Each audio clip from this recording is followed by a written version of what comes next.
એક ગામ હતું. ગામની બહાર એક વિશાળ વૃક્ષ હતું, જેના નીચે ખેતરમાંથી થાકેલા લોકો ગામ પરત ફરતા સમયે આરામ કરતા હતા. એ જ વૃક્ષ પર એક કોયલ રહેતી હતી, જે ખૂબ મધુર સ્વરમાં ગીત ગાતી હતી. તે સૌને પોતાનું ગાન સંભળાવીને તેમનો થાક દૂર કરતી હતી.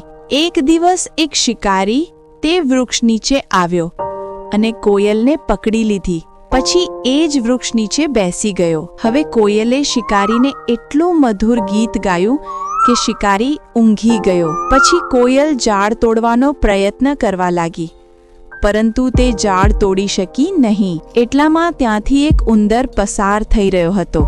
કોયલ બોલી, ઉંદર ભૈયા, મને આ ઝાડમાંથી બહાર કાઢવામાં મદદ કરશો?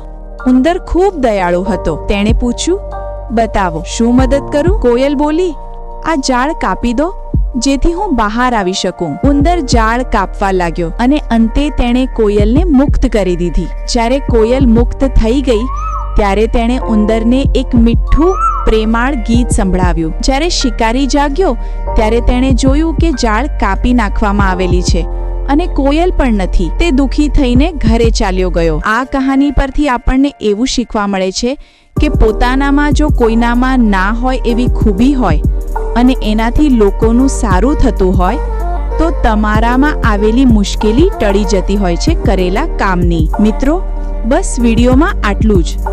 વિડીયો ગમ્યો હોય તો લાઈક કરતા જજો.